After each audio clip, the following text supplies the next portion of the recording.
ہمیں دین پر عمل کرتے ہوئے کیا مشکل پیش آئی۔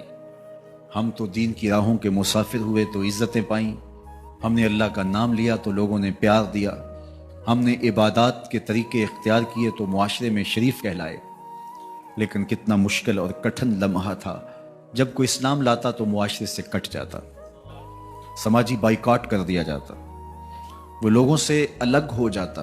میرے اور آپ کے آقا و مولا حضور نبی رحمت صلی اللہ علیہ وآلہ وسلم قریش کے عالی نسب خاندان سے تعلق رکھتے ہیں، صادق بھی کہلاتے ہیں، امین بھی کہلاتے ہیں، لوگوں کی امانتیں بھی حضور کے گھر میں پڑی ہیں، اپنے فیصلوں میں حضور کو حاکم بھی مانتے ہیں۔ لیکن جب اللہ کی توحید کا اعلان کیا، جب لوگوں کو راہ راست اور راہ حق کی طرف بلایا تو یہ سارے مخالف ہو جاتے ہیں، حتیٰ کہ اپنے سقے عزیز بھی کتنے دل آزار جملے بولتے ہیں، تباً لک ہنالک سائر الیوم الہٰذا جمعتنا۔ یہ رشتے میں سکا چچا بولتا ہے۔ اللہ اکبر، مشکلیں صحیح، تکلیفیں صحیح، سماجی مقاطعہ ہوا، سوشل بائیکاٹ ہوا۔ شاب ابی طالب کے 3 سال کس کٹھن حالات میں حضور اور حضور کے غلاموں نے اور خاندان والوں نے کاٹے، حتیٰ کہ درختوں کے پتے کھا کھا کے گزر اوقات ہوتی تھی۔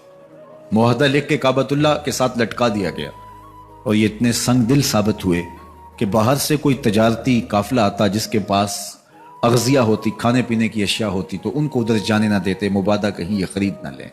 ان کا خیال یہ تھا کہ یہ بھوک سے دم توڑ جائیں، اور نیا دین جو لے کر کے آئے ہیں وہ شاب ابی طالب میں اس گھاٹی کے اندر ہی اپنے آخری دن پورے کرے۔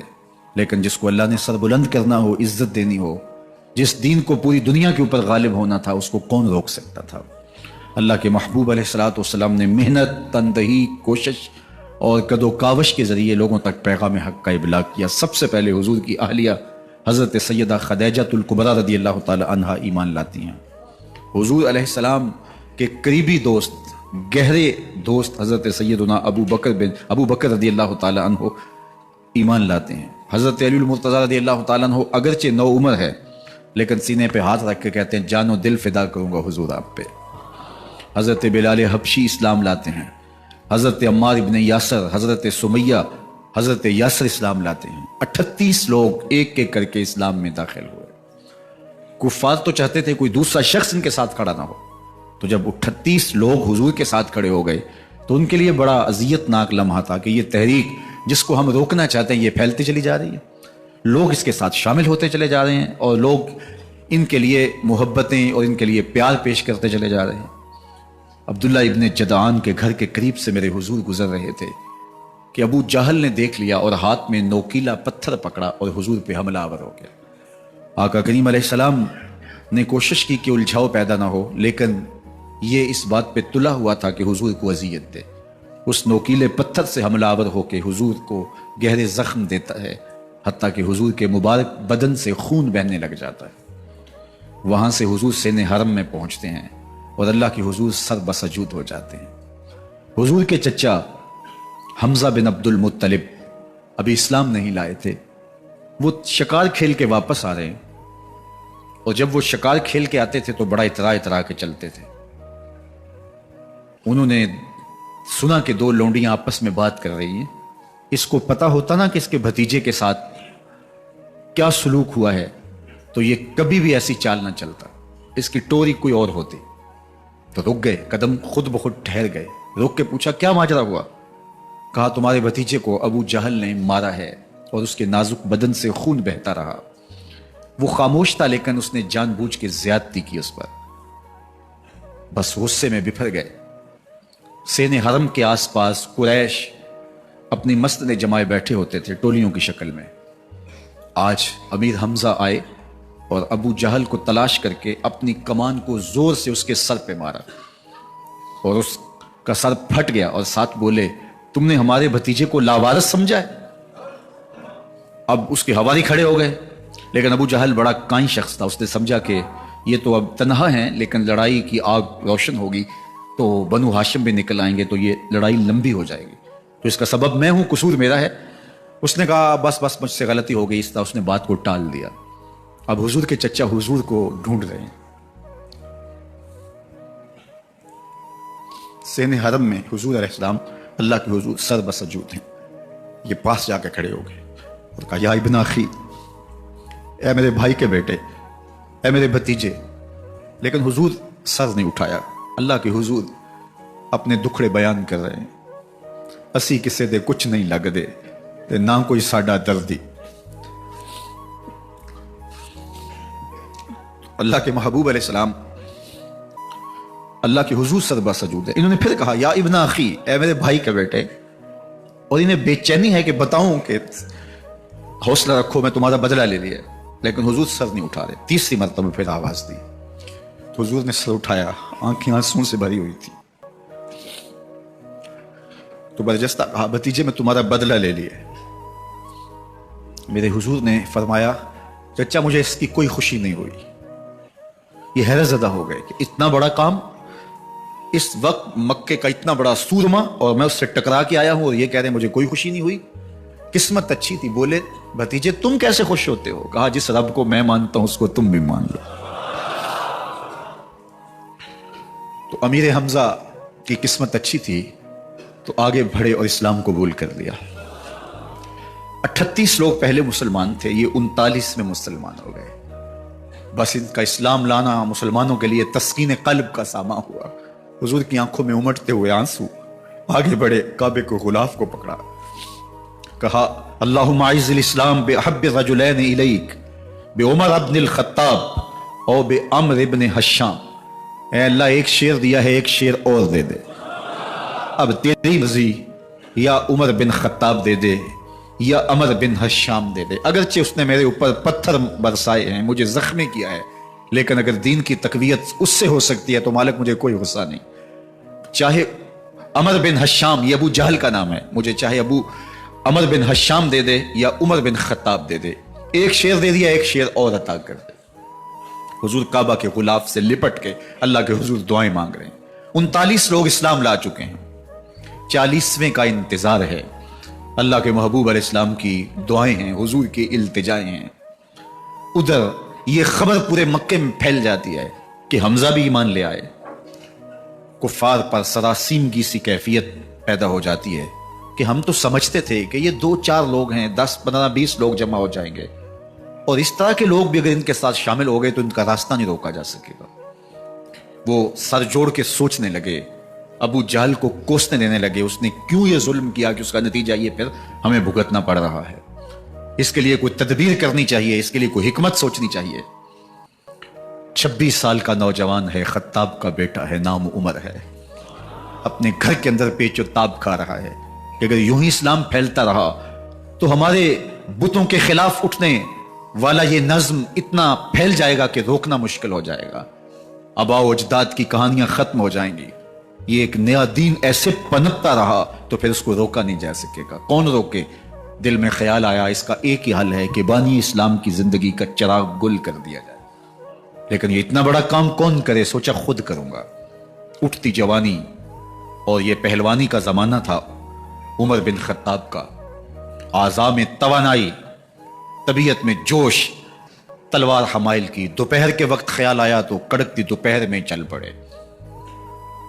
سنسان گلیاں ہیں، سخت گرمی ہے، لوگ دیواروں سے لگ کے چلتے ہیں اگر کوئی کسی کو کسی مجبوری کے تحت کہیں جانا بھی پڑے، لیکن یہ مست ہاتھی کی طرح اپنے ارادے کو عملی جامہ پہنانے کے لیے گھر سے نکل پڑتے ہیں، اور اس انداز سے تلوار حمائل کیے ہوئے آگے بڑھ رہے ہیں۔ نعیم بن عبداللہ آگے سے آ رہے تھے، آنکھوں میں اترا ہوا نشہ دیکھا، کہانی سمجھ گئے، یہ بھی مسلمان ہو گئے تھے لیکن ابھی ایمان ظاہر نہیں کیا۔ کہا عمر کدھر کے ارادے ہیں؟ کہا بانی اسلام کا چراغ بجھانے جا رہا ہوں، یہ روز روز کی کہانی ختم کرنے جا رہا ہوں۔ آج حمزہ ایمان لائے ہیں، کل کوئی اور آ جائے گا، پھر اس تحریک کو روکنا مشکل ہو جائے گا۔ نعیم بن عبداللہ مسکرا کے بولے گھر کی خبر لی ہے؟ کہا کیا ہوا میرے گھر کو؟ کہا تمہاری بہن فاطمہ بھی اس محمد کی غلام بن گئی ہے، تمہارا بہنوئی سعید بن زید بھی اس کا نوکر بن گیا ہے۔ بس بپھر گئے، وہ جو غصہ تھا وہ ادھر منتقل ہو گیا، بہن کے گھر کا رخ کیا۔ جب دروازے پہ پہنچے تو اندر سے قرآن پڑھنے کی آواز آ رہی ہے۔ جو کہا گیا تھا، جو سنا تھا، اس کا یقین پیدا ہو گیا. زور زور سے دروازے کو کھٹکھٹانے لگے. بہن نے دیکھا کہ بھائی ہے، جو قرآن پڑھ رہا تھا اس کو چھپا دیا اور خود دروازہ کھولا. بس پیٹنا شروع کر دیا، مار مار کے سر پھوڑ دیا، خون بہ رہا ہے. جب سر پھٹ گیا تو فاطمہ بنت خطاب بولی، عمر تم خطاب کے بیٹے ہو، میں بھی خطاب کی بیٹی ہوں، سن لو محمد کا دامن نہیں چھوڑو، جو کرنا ہے کرو. جب یہ تیور دیکھے تو عمر کی حیرت انتہا کو چھو گئی. یہ کون سی قوت ہے جس نے ایک عورت کے اندر یہ جذبے رکھ دیے؟ کہا اچھا بتاؤ تم کیا پڑھ رہے تھے؟ کہا تم ناپاک ہو، تمہیں نہیں دوں گی. کہا کیسے دو گی؟ کہا پہلے غسل کرو. عمر غسل کر رہا ہے. سودا لینے کے لیے بازار گئے، ہاتھ اس کے بکے جس کے خریدار گئے. عمر غسل کر رہے ہیں. غسل کر کے باہر آئے تو بہن قرآن لے آئی. وہ کھجور کی چھالیں، وہ چمڑے کے اوپر لکھا ہوا قرآن سامنے رکھ دیا. عمر پڑھ رہے ہیں، طٰہٰ ما انزلنا علیک القرآن لتشقیٰ. اے 14ویں کے چاند محبوب، قرآن اس لیے نازل تو نہیں کیا تھا کہ تم مشقت میں پڑ جائے. محبوب رحمت کے دروازے کھل رہے ہیں، کرم نوازیاں ہونے والی ہیں. عمر پڑھتے گئے، آنکھوں کے بندن ٹوٹ گئے، آنسو آنے لگے، ٹپ ٹپ آنسو گرنے لگے. عمر رو رہے ہیں، بدن کانپ رہا ہے. آئے کس ارادے سے تھے، اب حالت کیا ہوئی جا رہی ہے. اپنی بہن سے کہا، بہنوئی سے کہا، جس در کے تم غلام ہوئے ہو کبھی میں بھی اس در کا غلام نہیں ہو سکتا؟ عمر کی کہیں عمر نہ برباد ہو جائے، مجھے اس چوکھٹ پہ لے چلو. کہا چلو ہم اس دہلیز پہ لے چلتے ہیں. تلوار اسی طرح حمائل کی ہوئی ہے. حضور دار ارقم میں ہے. یہ اسلام کی پہلی درسگاہ ہے، حضرت ارقم کا گھر. مسلمانوں کی تعداد بہت تھوڑی، یہاں چھپ کر کے دین سیکھتے ہیں. حضور بھی وہاں تشریف فرما تھے، باقی اصحاب بھی وہاں تشریف فرما تھے. حضرت میرے حمزہ بھی وہاں تھے. دروازے کی درزوں سے دیکھا کہ عمر آ رہے ہیں، تلوار بھی حمائل کی ہوئی. صحابہ نے کہا عمر آ رہے ہیں. امیر حمزہ نے کہا کوئی پرواہ نہیں، آنے دو. اچھا ارادہ ہوا تو خوش آمدید کہیں گے، ارادہ اچھا نہ ہوا اس کی تلوار سے گردن کاٹوں گا. اللہ اکبر. جب دروازہ کھولا تو دو صحابہ نے بازوں سے پکڑ لیا، کندھوں سے. حضور نے فرمایا کندھے چھوڑ دو. کندھے چھوڑ دیے گئے.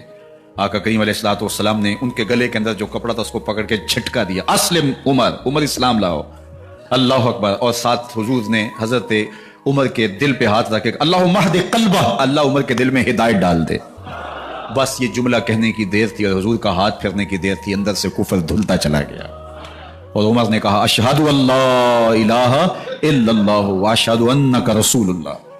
جب یہ پڑا کلمہ تو حضور کی زبان سے بے ساختہ نکلا اللہ اکبر، اور صحابہ نے بھی اللہ اکبر کہا اور اس زور سے کہا کہ مکے کی گلیاں گونجنے لگی. اب عمر ایمان لانے کے بعد حضور کی خدمت میں حاضر ہو کے عرض کرتے ہیں حضور کیا ہم حق پہ نہیں ہیں؟ فرمایا ہم حق پہ ہیں. اللہ کا دین سچا نہیں ہے؟ فرمایا اللہ کا دین سچا ہے. کہا کہ آپ اللہ کے سچے نبی نہیں ہیں؟ فرمایا میں اللہ کا سچا نبی ہوں. تو فرمایا پھر ہم چھپ کے نماز کیوں پڑھیں؟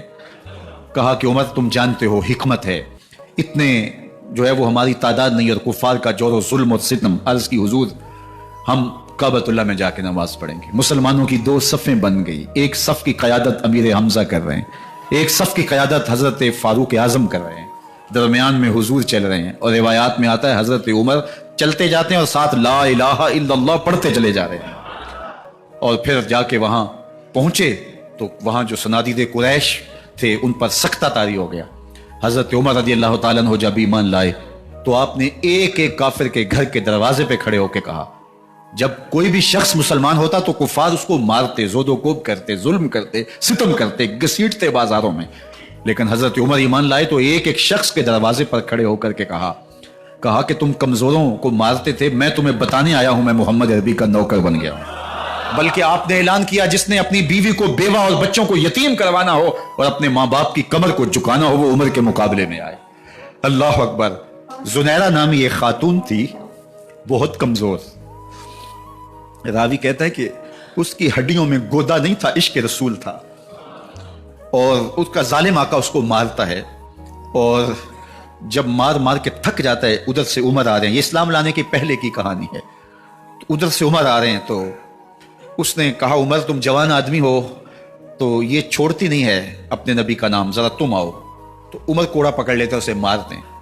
مارتے مارتے تھک جاتے ہیں تو پانی پینے لگتے ہیں. تو کہتے ہیں مجھے تیرے پہ ترس نہیں آیا لیکن میں ذرا پانی پینے لگا ہوں.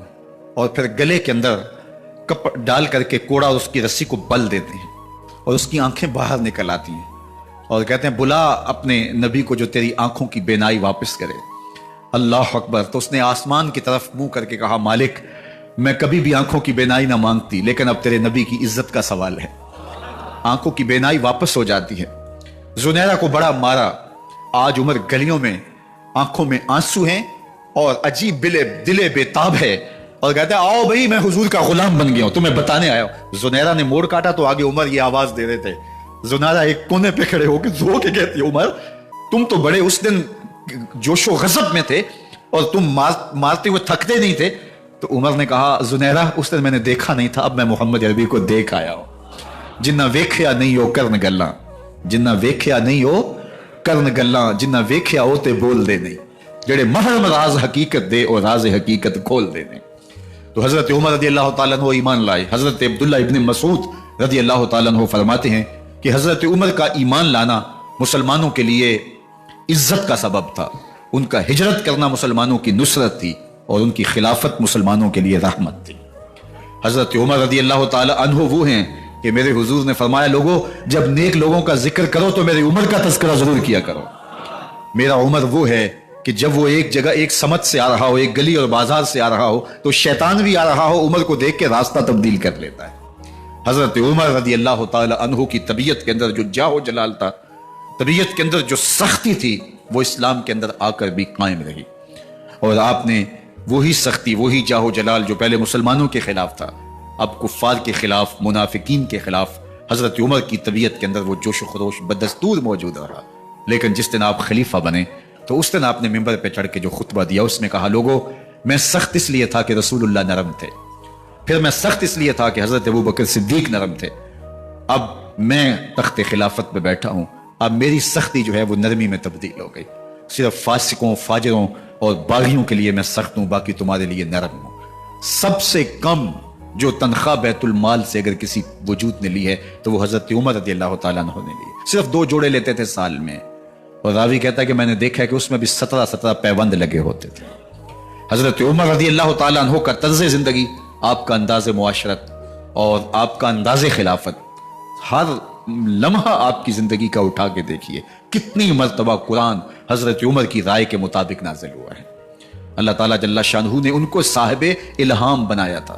ہر امت میں کوئی صاحب الہام ہوتا ہے، حضور کی امت کا صاحب الہام حضرت عمر رضی اللہ تعالیٰ عنہ، اور آقا کریم نے انہیں اپنا وزیر قرار دیا. فرمایا میرے 2 وزیر آسمانوں میں ہیں، 2 وزیر زمینوں میں ہیں. آسمانوں کے وزیر ابو جو ہے وہ جبرائیل اور میکائیل ہیں، اور زمین کے وزیر ابو بکر اور عمر ہیں رضی اللہ تعالی عنہما. تو اللہ تعالیٰ جل شانہ نے حضرت سیدنا صدیق اکبر کے بعد حضرت سیدنا عمر بن خطاب رضی اللہ تعالیٰ عنہ سے جو کام لیا، مختصر دور خلافت کے اندر 10 سال 6 ماہ 4 دن آپ نے خلافت فرمائی ہے. لیکن کہاں سے چلے اور یہاں مکران تک، بلوچستان کا حصہ ہے، یہاں تک آپ کے سلطنت کی حدود وسیع ہوئی.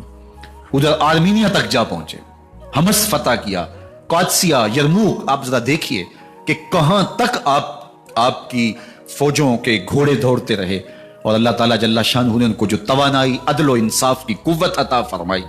اللہ اکبر. جب زمین پہ عدل کیا ہو تو زمین بھی حکم مانتی ہے، اور حضرت عمر وہ تھے جن کا حکم ہوائیں بھی مانتی تھی، زمین بھی مانتی تھی، جن کا حکم جو ہے وہ آگ بھی تسلیم کرتی تھی اور دریا بھی ان کا حکم مانا کرتے تھے. مصر کے اندر رسم بد جاری تھی، یہ رسم بد جاری تھی کہ سال کے بعد 1-2 شیزہ کو زیورات پہنا کے اچھے لباس میں ملبوس کر کے دریا کی بھینٹ چڑھایا جاتا، اس کی قربانی دی جاتی، اس کا خون بہتا تو دریا چلتا.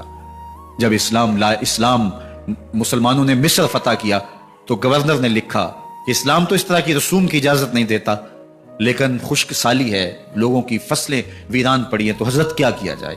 تو حضرت عمر رضی اللہ تعالیٰ عنہ کو جب قاصد آ کے پیغام دیتا ہے تو کاغذ کے ٹکڑے پہ لکھتے ہیں بسم اللہ الرحمن الرحیم. مصر کے نیل کی جانب عمر کا خط لکھتے ہیں، اے نیل اگر تو اللہ کے حکم سے چلا کرتا ہے تو چل، ورنہ ہمیں تیرے چلنے کی کوئی حاجت نہیں ہے. اور قاصد کو کہا یہ خط لے جاؤ اور جا کے دریائے نیل میں پھینک دو. قاصد جا کے خط دریائے نیل میں پھینک دیتا ہے، پانی آتا ہے، ایسا دریائے نیل چلا 14 صدیاں ہوئی ہیں آج تک کبھی بند ہی نہیں ہوا. دریا حکم مانتے ہیں، آگ نکلتی ہے. لوگ حضرت عمر رضی اللہ تعالی عنہ کے پاس آئے، حضرت لاوا پھوٹا ہے، آگ نکل رہی ہے اور مدینے کی طرف بڑھ رہی ہے، اب کیا کیا جائے؟ فائر بریگیڈ تو زمانے میں تھی نہیں. عمر نے اپنی قمیض اتاری،